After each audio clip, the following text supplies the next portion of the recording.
ہم اس جگہ کو چھوڑ کر چلے جائیں گے۔ اپنا وطن چھوڑنا بڑا مشکل ہوتا ہے۔ نبی جب ہجرت کر رہے تھے، یعنی مکہ کو جب چھوڑ رہے تھے، حسرت بھری نگاہ سے دیکھا اور کہا میں تجھ سے بہت محبت کرتا ہوں، اے وطن تجھ سے بہت محبت ہے، لیکن مجبوری میں چھوڑ کر جا رہا ہوں، ان کے ظلم و ستم سے پریشان ہو کر میں چھوڑ کر جا رہا ہوں۔ الغرض ہجرت کی رات حضرت ابوبکر صدیق رضی اللہ تعالیٰ عنہ کو لے کر کے نبی نکل پڑتے ہیں۔ مکہ سے باہر جو غار ثور ہے، ثور پہاڑ، بلند چوٹی، خاردار اور بہت زیادہ کنکریلی اور پتھریلی چٹان، اس پر آپ پنجوں کے بل چل رہے ہیں، انگلی رکھ کر کے چل رہے ہیں، پاؤں زخمی لہولہان، پھر بھی آپ وہاں تشریف لے گئے۔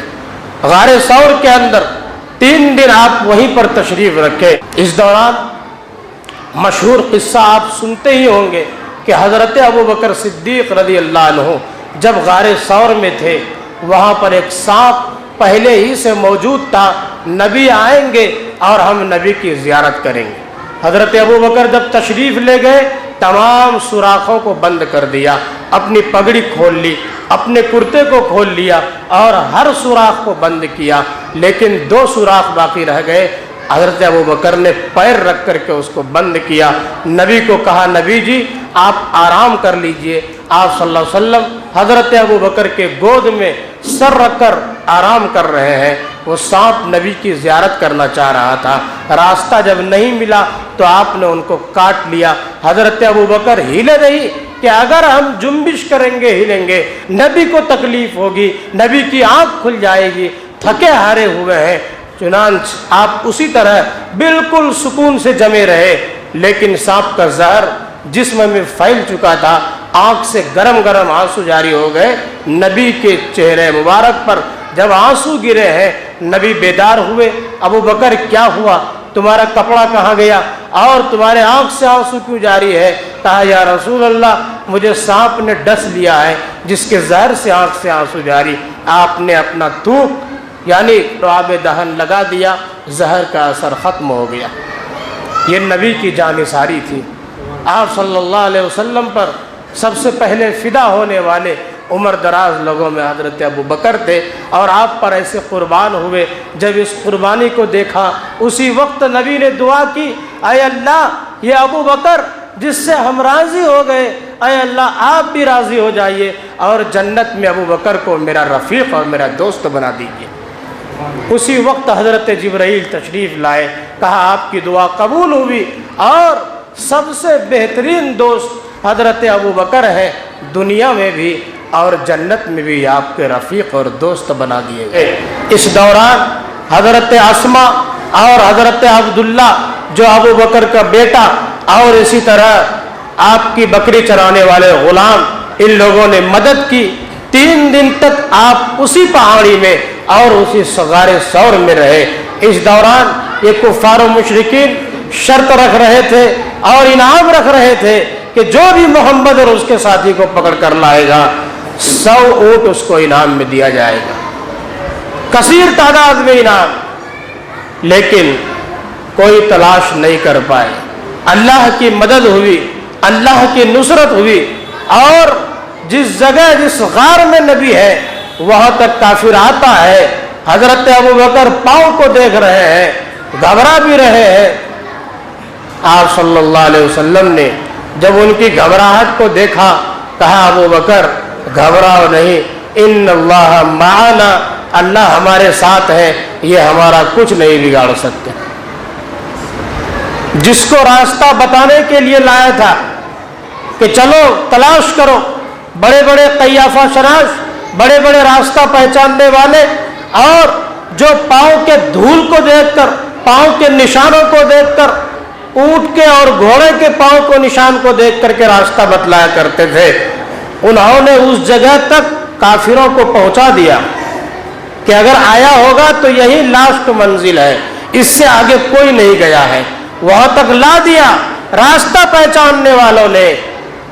لیکن اللہ کا کرم یہ تھا کہ جس کو لایا تھا، جو کافر تلاش کرنے آیا تھا اور جو کھوجی